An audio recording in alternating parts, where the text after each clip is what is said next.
I'm incredibly optimistic, and I'm a big believer in people. So I see the good in everyone. I'm not really interested in the bad. Our good is good enough that we can work off that. Yeah. And we can become better off that. And that's really what we love about people anyways, and the bad is something that we have to kind of deal with because we're all human beings and we forgive each other, and it sucks, but that's kind of where it is. And so I've always been that way. I wanted to jump into, right out of school, I wanted to jump into the financial service industry. And actually here in Boise, Idaho, there's a guy who was an estate farm agent, and he did a lot of life insurance and property and casualty. But he's the one who actually really got me interested in kind of this financial service industry business. So I got excited. I out of college realized I could do it anywhere. And so I was actually maybe one of the rare people that was kind of looking where in the United States I might want to live to start this business. And my in-laws lived in a place called Johnson County in Kansas City. And at the time, it was the 7th wealthiest county in the nation. I'm like, no one's heard of Johnson County. It's in the middle of Kansas City. My wife's family from it. I can move back. I can get some support, meaning I live in their basement for a while.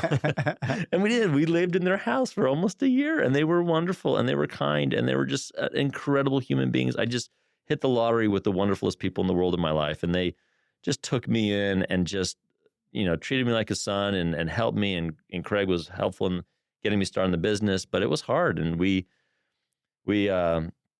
the first challenge was I had no money. And as much as I love my in-laws and I love my wife, we really needed our own place. And so, and Craig, my father-in-law, taught me some wonderful things, and it is expectations up front. Hey, you're moving in. Let's talk about some things. And I was like, this is weird. And then I got into the heart of it, and I was like, man, it's so good we talked about those things up front. That was really good, and it kept a happy, healthy relationship. And we said, okay, let's get this thing started. And I remember from when I was in Salt Lake or Provo, I did an intern in Salt Lake with a guy who was an advisor, just kind of learning some things. And he did these trade shows, and he had this jar of money. And maybe some of you have done this, I don't know, but they have this jar of money, and they go to the trade show, and as people walk by, they go, guess how much this jar of money weighs? And you're literally shoving it into people's hands, and they're kind of like, well, I don't know. And they kind of look at the jar of money, and they're like 4 pounds. And you're like, all right, put your guess down here. Whoever guesses it right wins the money. And people are like, oh, what is this? And it's like, I'm interested in these life insurance, wealth management, like all the different financial services you offer, right? And they're like, okay, I'm not interested in anything. I'll put the weight down. And, some people would do it, but that's how I got my leads. And I get like 300 or 400 of these leads. And my wife, Chelsea, who was working with me at the time, this is a funny story, but I was always been big into analytics. If you want to,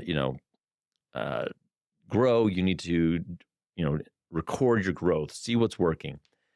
Well, I would kind of notice how many leads I could get when I was in the booth by myself. And it was like maybe 6 to 7 an hour. But if Chelsea was with me, I'd get like maybe 13 to 14 an hour. But if I left, Chelsea, who was so much better looking than me, could get about 30 to 40 an hour. And so the poor thing, I was always like, statistically speaking, I shouldn't be here. But she's like, don't leave me alone, And so anyways, that's how we did it. We got the leads, and I called people. We were broke, had no money. And I would say this, broke. We were never broke. I think we had the mindset side of we were always successful. We were just poor. We just didn't have money. Yeah. And then we finally started getting enough momentum and started growing it. And that's, a story for another day, but that's kind of basically how I got started. Wow.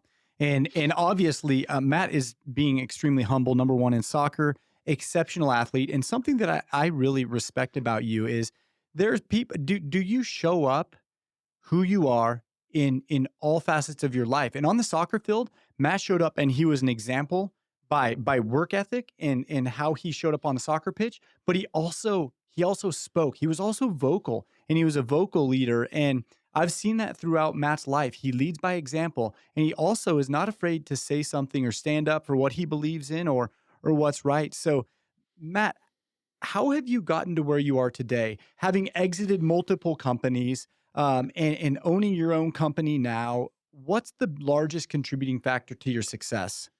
So vision is a really big deal to me. And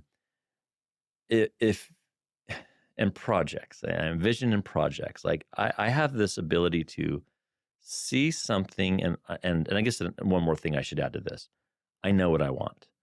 And I didn't view that as a gift. I viewed that as something that, like, everyone had.